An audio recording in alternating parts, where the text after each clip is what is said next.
ಸ್ವಾಗತ. ನಾನು ವಿಜಯಲಕ್ಷ್ಮಿ ಶಿವರೂರು. ಸ್ನೇಹಿತರೆ, ನಾನಿವತ್ತು ನಿಮಗೆ ಒಂದು ಎಕ್ಸ್ಕ್ಲೂಸಿವ್ ಸ್ಟೋರಿ ತಂದಿದ್ದೀನಿ. ಅದು ರೈಲ್ ರಾಬರಿಯ ಲೈವ್ ಶೋ. ಹೌದು, ರೈಲಲ್ಲಿ ಪ್ರಯಾಣಿಸುವ ಪ್ರಯಾಣಿಕರನ್ನ ಆ ನಟೋರಿಯಸ್ ಗ್ಯಾಂಗ್ ಹೇಗೆ ಲೂಟಿ ಹೊಡೆಯುತ್ತೆ, ಆ ಲೂಟಿಯ ಏಟಿಗೆ ಪ್ರಯಾಣಿಕರು ಯಾವ ರೀತಿ ತತ್ತರಿಸಿ ಹೋಗ್ತಾರೆ, ಅಷ್ಟೇ ಅಲ್ಲ ಇವರ ದುರುಳರ ಕೆಲಸವನ್ನ ಕಂಡು ಕಾಣದಂತೆ ಪೊಲೀಸರು ಯಾವ ರೀತಿ ಕಣ್ಮುಚ್ಚಿ ಕೂತಿದ್ದಾರೆ ಅನ್ನೋದರ ಫುಲ್ ಡೀಟೇಲ್ ಕೊಡ್ತೀನಿ ಇವತ್ತಿನ ಕವರ್ ಸ್ಟೋರಿಯಲ್ಲಿ.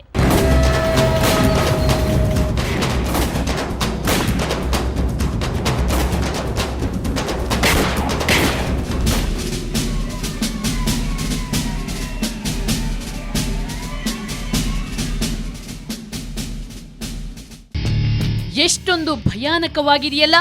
ಹೌದು, ಈ ಗ್ಯಾಂಗ್ ಹಾಡ ಹಗಲೇ ಹೀಗೆ ಹಲ್ಲೆ ಮಾಡುತ್ತೆ, ಪ್ರಯಾಣಿಕರ ಮೇಲೆರಗಿ ಲೂಟಿ ಹೊಡೆಯುತ್ತೆ, ಕಾಣ್ತಿದ್ದ ಹಾಗೆ ರಾಬರಿ ಮಾಡುತ್ತೆ, ಕೆಲವೊಮ್ಮೆ ಪ್ರಯಾಣಿಕರ ಪ್ರಾಣಕ್ಕೆ ಕುತ್ತು ತರುತ್ತೆ.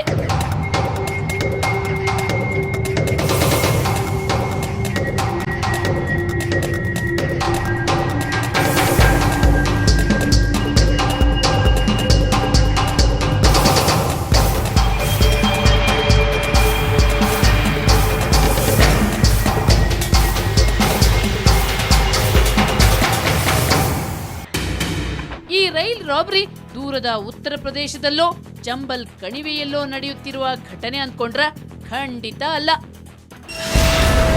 Silicon ಸಿಟಿಯಲ್ಲೇ robbery. ಎಸ್, ಈ ಹಗಲು ದರೋಡೆ ನಡೆಯುತ್ತಿರೋದು ನಮ್ಮ ರಾಜಧಾನಿ ಸಿಲಿಕಾನ್ ಸಿಟಿ ಬೆಂಗಳೂರಿನಲ್ಲೇ.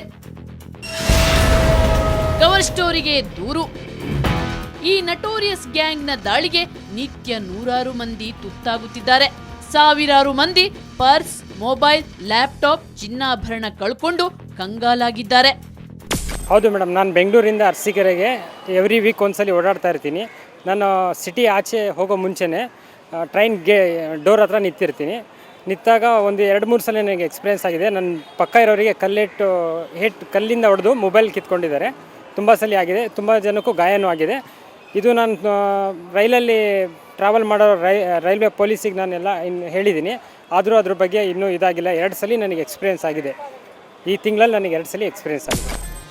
ಇನ್ನು ಕೆಲವರು ಇವರ ದಾಳಿಯಿಂದ ಪ್ರಾಣವನ್ನು ಕಳ್ಕೊಂಡಿದ್ದಾರೆ. ಅನೇಕರು ಕಣ್ಣು ಕಾಲು ಕಳ್ಕೊಂಡು ಶಾಶ್ವತ ಅಂಗವಿಕಲರಾಗಿದ್ದಾರೆ. ಗೊತ್ತಾ, ಅಲ್ಲಿ ಕಡ್ಡಿಯಿಂದ ಹೊಡೆಯೋದು ಅಥವಾ ಕಲ್ಲಿಂದ ಹೊಡೆಯೋದು, ಆ ಗಾಬರಿಗೆ ವ್ಯಾಲ್ಯೂಬಲ್ ಥಿಂಗ್ಸು ಲೈಕ್ ಮೊಬೈಲ್ ಆಗ್ಬೋದು, ಲ್ಯಾಪ್ಟಾಪ್ ಆಗ್ಬೋದು, ಅಥವಾ ಟ್ಯಾಬ್ಗಳಾಗ್ಬೋದು, ಅಥವಾ valuable things, purse, vanity bags, ಈ ಥರದ್ದೆಲ್ಲ ಕಳ್ಕೊಂಡಿರೋರಿದ್ದಾರೆ. ಇದು ಕಳ್ಕೊಂಡ್ರೆ ಇನ್ನೊಂದ್ಸತಿ ನಾವು ತೊಗೋಬೋದು, ಶ್ರೀಸಾಮಾನ್ಯನಿಗೆ ಆಗದಲ್ಲೂ ಇರ್ಬೋದು. ಆದರೆ ಅದರಲ್ಲಿ ಬೀಳೋ ಏಟಿದೆಯಲ್ಲ, ತುಂಬಾ ಆಕ್ಸಿಡೆಂಟಲ್ ಪರಿಸ್ಥಿತಿಗೆ ಹೊರಟೋಗ್ಬಿಡ್ತಾರೆ. ಕೆಲವರು ಕೋಮಾ ಸ್ಟೇಟ್ಗೆ ಹೋಗಿ ಕೆಳಗಡೆ ಬಿದ್ದು ಸತ್ತೋಗಿರೋರು ಇದ್ದಾರೆ. ಈ ದುಷ್ಟರ ಅಟ್ಟಹಾಸ ದಿನೇ ದಿನೇ ಹೆಚ್ಚುತ್ತಿದೆ. ರೈಲು ಪ್ರಯಾಣಿಕರಂತೂ ಇವರ ದುಷ್ಕೃತ್ಯದಿಂದ ನೊಂದಿದ್ದಾರೆ, ಬೆಂದಿದ್ದಾರೆ. ಇವರ ಆಟಾಟೋಪಕ್ಕೆ ಬ್ರೇಕ್ ಹಾಕಲು ಪೊಲೀಸರು ಆಸಕ್ತಿ ತೋರುತ್ತಿಲ್ಲ. ರೈಲ್ವೆ ಇಲಾಖೆಯಂತೂ ಕ್ಯಾರೆ ಅಂತಿಲ್ಲ. ದಯವಿಟ್ಟು ನೀವಾದರೂ ಈ ಗಂಭೀರ ಸಮಸ್ಯೆ ಬಗ್ಗೆ ವರದಿ ಮಾಡಿ, ರೈಲ್ವೆ ಇಲಾಖೆ ಹಾಗೂ ಸ್ಥಳೀಯ ಪೊಲೀಸರ ಬಣ್ಣ ಬಯಲು ಮಾಡಿ ಅಂತ ನೊಂದ ಅನೇಕರು ಸುವರ್ಣ ನ್ಯೂಸ್ನ ಕವರ್ ಸ್ಟೋರಿ ತಂಡಕ್ಕೆ ದೂರು ಕೊಟ್ಟರು. ದಿನ ಮದ್ದೂರಿಂದ ಬೆಂಗಳೂರಿಗೆ ಓಡಾಡ್ತೀವಿ daily up and down. But ಅಲ್ಲಿ ಹೋಗ್ಲಿಕ್ಕೆ ಹತ್ರ ಏನಾಗುತ್ತೆ, ಮದ್ದೂರಿಂದ ಬರೋ ಗಾಡೀಲಿ ಪ್ಲಾಟ್ಫಾರ್ಮ್ ಏನೋ ಖಾಲಿ ಇಲ್ಲ ಅಂದರೆ ಪ್ರತಿಯೊಂದು ಗಾಡಿನೂ ಅಲ್ಲಿ ಸ್ಟಾಪ್ ಮಾಡುತ್ತೆ. ಎಲ್ಲ ವೆಹಿಕಲ್ಲು ಅಲ್ಲೇ ಸ್ಟಾಪ್ ಮಾಡ್ತಾರೆ. ಸ್ಟಾಪ್ ಮಾಡಿದಾಗ ಏನಂತ ಅಲ್ಲಿ ಫುಲ್ಲು ಸ್ಲಮ್ ಹುಡುಗರು ಅಲ್ಲಿ ಗಾಂಜಾ ಹೊಡ್ಕೊಂಡು ಸೊಲ್ಯೂಷನ್ ಹೊಡ್ಕೊಂಡು ಅಲ್ಲಿರೋದು ಏನಾದರೂ ಅಪ್ಪಿ ಫ್ರೀ ಇದ್ದರೆ ರಸೀದ್ರೆ ಹತ್ತಲ್ಲ ಅವರು. ಫ್ರೀ ಇದ್ದರೆ ಒಂಥರ ಮೊಚ್ಚ ತಗೊಳ್ಳೋದು, ಲಾಂಗ್ ತಗೊಳ್ಳೋದು, ಚಾಕು ತಗೊಳ್ಳೋದು, ಇಲ್ಲ ಮೊಬೈಲ್ ನಾವು ಕೂತ್ಕೊಂಡಿರ್ತೀವಿ ಡೋರಲ್ಲಿ, ಏನೋ ಕೂತ್ಕೊಂಡಿದ್ದಾಗ ಮೊಬೈಲ್ ಏನೋ ಕೈ ಇಟ್ಕೊಂಡಿದ್ದೀವಿ ಅಂದರೆ ಮನೇಲಿ ನಿಂತ್ಕೊಂಡು ಮೊಬೈಲ್ ಎಳಿತಾರೆ, ಇಲ್ಲ ಕಲ್ಲಲ್ಲೇ ಹೊಡಿತಾರೆ. ಮತ್ತು ಒಂದು ಸಲ ಕಂಪ್ಲೇಂಟ್ ಕೂಡ ಮಾಡಿದಾಗ ಅವರು ಏನೂ ಇಲ್ಲ, ಅದು ನೀವು ಜವಾಬ್ದಾರಿ ತಗೋಬೇಕನ್ರಿ. ಇದು ಕಳೆದ ಸಲ ನಾನು ಮೊಬೈಲಲ್ಲಿ ಮಾತಾಡ್ತಾ ಇದ್ದೆ, ಕೆಂಗೇರಿಯಿಂದ ಮುಂದೆ ಇನ್ನೇನು ಮೆಜೆಸ್ಟಿಕ್ ಹತ್ರ ಬರಬೇಕು, ಆ ಜಾಗದಲ್ಲಿ ನಾನು ಮಾತಾಡ್ತಾ ಇರುವಾಗ ಹಿಂಗಂದೆ ಅಷ್ಟೇ ಎಸ್ಕೇಪ್ ಆದೆ ಅಷ್ಟೇ. ಬಟ್ ಬೇರೆಯವರೆಲ್ಲ ಹೇಳಿದ್ರು ಅದು ಹೊಡೆದ್ಬಿಟ್ಟು ಅದನ್ನು ಮೊಬೈಲ್ನ ತೊಗೊಳ್ಳೋಂಥ ಕೆಲಸ ನಡೀತಾ ಇದೆ ಅಂತೆ.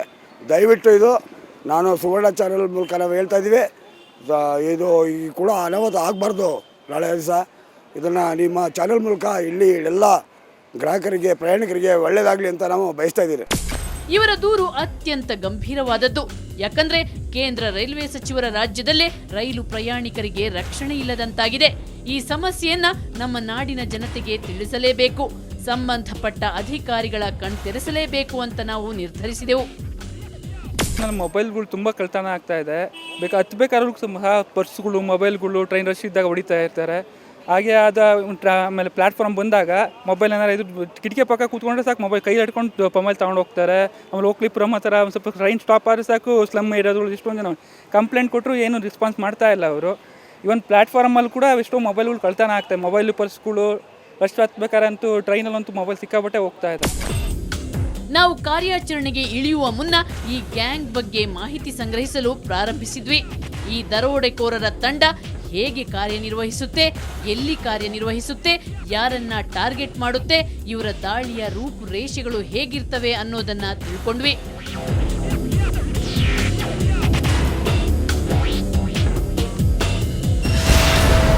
ಗ್ಯಾಂಗ್ನ ಟಾರ್ಗೆಟ್ ಯಾರು? ಈ ಗ್ಯಾಂಗ್ ಟಾರ್ಗೆಟ್ ಮಾಡೋದೇ ರೈಲು ಪ್ರಯಾಣಿಕರನ್ನ. ಅದರಲ್ಲೂ ರೈಲಿನ ಕಿಟಕಿ, ಬಾಗಿಲ ಬಳಿ ನಿಲ್ಲೋ ಪ್ರಯಾಣಿಕರನ್ನೇ ಟಾರ್ಗೆಟ್ ಮಾಡುತ್ತೆ. ಹೇಗೆ ದರೋಡೆ ಮಾಡುತ್ತೆ? ಈ ಪಾಪಿಗಳ ಕೂಟ ತುಂಬಾ ವಿಚಿತ್ರವಾಗಿ ಕಾರ್ಯನಿರ್ವಹಿಸುತ್ತೆ. ಪ್ರಯಾಣಿಕರು ಕಣ್ಣು ಮುಚ್ಚಿ ತೆರೆಯೋದ್ರೊಳಗೆ ಕೆಲಸ ಮುಗಿಸ್ತಾರೆ. ಅಮೂಲ್ಯ ವಸ್ತುಗಳನ್ನ ದರೋಡೆ ಮಾಡಿರ್ತಾರೆ. ನಾನು ಹುಬ್ಳಿಯಿಂದ ಬೆಂಗಳೂರಿಗೆ ಬರ್ತೀನಿ. ಕಲ್ಲು ಹೊಡೆದ್ಬಿಟ್ಟು ನಾನು ಕೈಯಿಂದ ಹೊಡೆದು ಕಿತ್ಕೊಂಡಿರೋದು. ಮೊಬೈಲು, ಆಮೇಲೆ ಒಂದು ಚೈನ್ ಇತ್ತು, ಆ ಚೈನು, ಆಮೇಲೆ ಒಂದು ಟ್ಯಾಬ್ ಮೊಬೈಲು, ಆಮೇಲೆ ನಮ್ಮ ಹುಡುಗಿ ಕೈಲಿ ಒಂದು ಇದನ್ನಿತ್ತು, ಅದನ್ನು ಕಿತ್ಕೊಂಡ್ಬಿಟ್ಟು ಸಣ್ಣ ಮೊಬೈಲು. ನಾವು ಹೋಗ್ಬೇಕಾದ್ರೆ ಏನು ಹೊರಗಡೆ ನಿಂತಿದ್ದು, ನಾನು ನಮ್ಮ ಹುಡುಗಿ ಇಬ್ಬರು ಹೊರಗಡೆ ನಿಂತಿದ್ದು, ಮಾತಾಡ್ಕೊಂಡು ನಿಂತಿದ್ದು ಗಾಡಿ ಕೇಳ್ಕೊಂಡು. ಅವ್ರದ್ದಾರು ಏನು ಮಾಡ್ರು, ಗಾಡಿ ಸ್ಲೋ ಆಯಿತು, ಅಲ್ಲೇ ಮುಂದ್ಗಡೆ ನಿಂತ್ಕೊಂಡಾರೆ.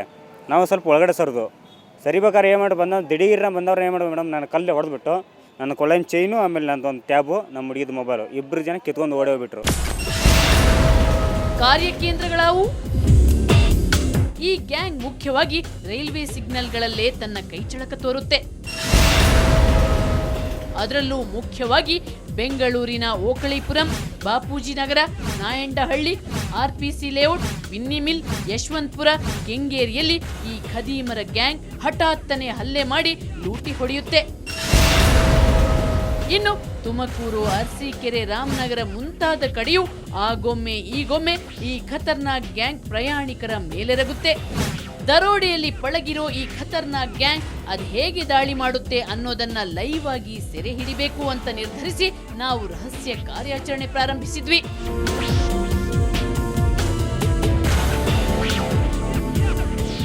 ರೈಲು ಪ್ರಯಾಣಿಕರ ಮೇಲೆ ಬರ್ಬರವಾಗಿ ಹಲ್ಲೆ ಮಾಡಿ ಅವರನ್ನ ಲೂಟಿ ಹೊಡೆಯೋ ಆ ಗ್ಯಾಂಗ್ನಲ್ಲಿ ಇರುವವರು ಮಾತ್ರ ಎಲ್ಲರೂ ಕೂಡ ಚಿಗುರು ಮೀಸೆಯ ಯುವಕರೇ. ಅವರು ಸದಾ ಅಮಲಿನ ಗುಂಗಿನಲ್ಲಿರ್ತಾರೆ. ಆ ಗ್ಯಾಂಗನ್ನು ಸೆರೆ ಹಿಡಿಯಲು ಮಾತ್ರ ನಾವು ಭಾರೀ ಸಾಹಸವನ್ನೇ ಮಾಡಿದ್ವಿ.